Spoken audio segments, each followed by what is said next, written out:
توهین حجت الاسلام احمدی اصفهانی به جبرئیل امین علیه السلام.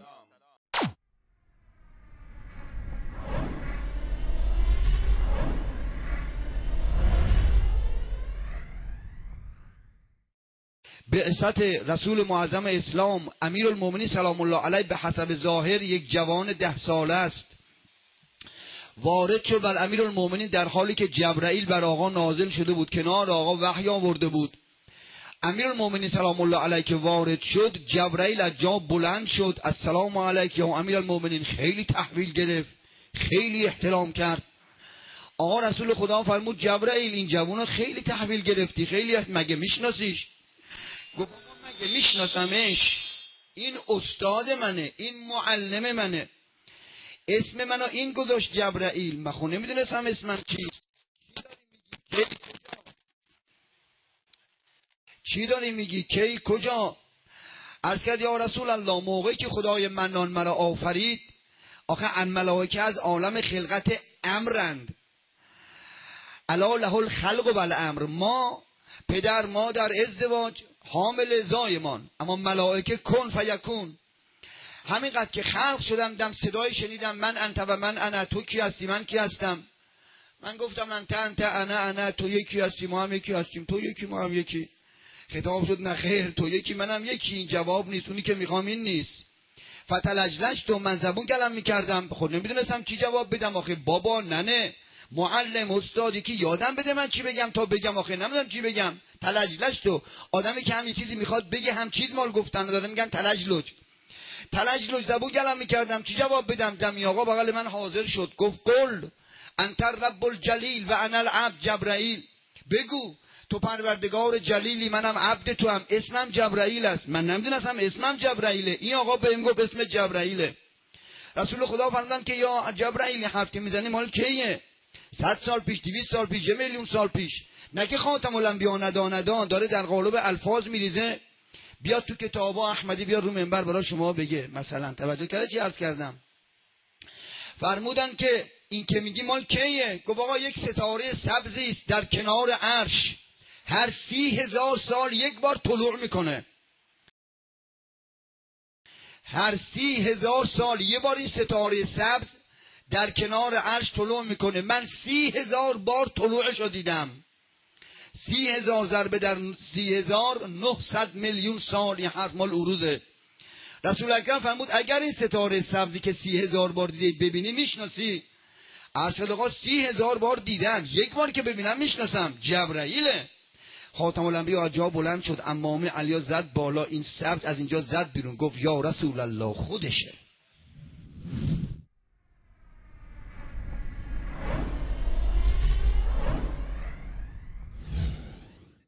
بینندگان گرامی، الله متعال آنگاه که عقاید مشرکان در مورد ملائکه را رد می کند، ملائکش را چنین توصیف می نماید: وقالوا اتخذ الرحمن ولدا سبحانه بل عباد مكرمون لا يسبقونه بالقول وهم بأمره يعملون يعلم ما بين أيديهم وما خلفهم ولا يشفعون إلا لمن ارتضى وهم من خشيته مشفقون.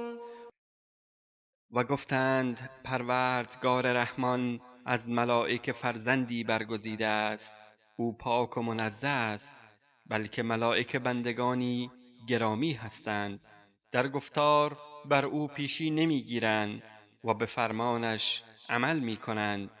پروردگار آینده و گذشته آنان را میداند و جز برای کسی که پروردگار رضایت دهد شفاعت نمی کنند و از ترس پروردگار هراسان و بیمناکند. و نیز آنها را چنین می ستاید: لا يعصون الله ما امرهم ويفعلون ما يؤمرون. از آنچه الله به آنان دستور داده سرپیچی نمی کنند و هرچه فرمان می‌یابند به اجرا در می‌آورند. بینندگان گرامی، الله متعال در قرآنش ارتکاب هر نوع معصیتی از جانب ملائکه را نفی می نماید، اما این حجت الاسلام بزرگترین معصیت که همان نقض توحید و نشناختن ذات الهی است را به جبرئیل امین نسبت می دهد و می گوید جبرئیل امین به انگام خلقتش خدا را نمی شناخت، بلکه این علی بود که به او درس توحید داد. این حجت الاسلام نمی‌داند که الله متعال دشمنان جبرئیل امین را کافر معرفی می‌کند، آنجایی که می‌فرماید قل من كان عدوا لجبريل فإنه نزله على قلبك بإذن الله مصدقا لما بين يديه وهدى وبشرى للمؤمنين من كان عدوا لله وملائكته ورسله وجبريل وميكال فإن الله عدو للكافرين. بگو هر کس دشمن جبرئیل است در حقیقت با پروردگار دشمنی می کند، چرا که جبرئیل به فرمان الله قرآن را بر قلبت نازل کرده که تصدیق کننده کتاب‌های آسمانی پیشین است و هدایت و بشارتی برای مؤمنان. کسی که دشمن الله و فرشتگانش و نیز دشمن پیامبران الهی و جبرئیل است، بداند که الله دشمن کافران است. بیننده عزیز، آیا جهل به ذات الهی و نشناختن خالق متعال را به فرشته‌ای چون جبرئیل امین نسبت دادن دشمنی با ایشان و دشمنی با ذات الهی و دشمنی با وحی و قرآنی نیست که توسط ایشان بر رسول گرامی اسلام صلی الله علیه و آله و سلم نازل شده است؟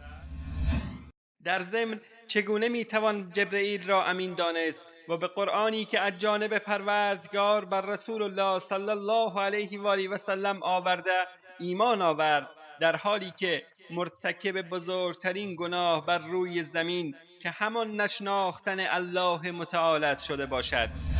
بینندگان گرامی، بنگرید که چگونه غلو در امیر مومنین علی ابن ابی طالب این روحانیون بیخبر از دین الهی و افسار گسیخته را بران وامی دارد تا هیچ خط قرمزی برای مقدسات الهی قائل نباشند و به راحتی سخنان کفر آمیز به فرشتگان معصوم الهی نسبت دهند.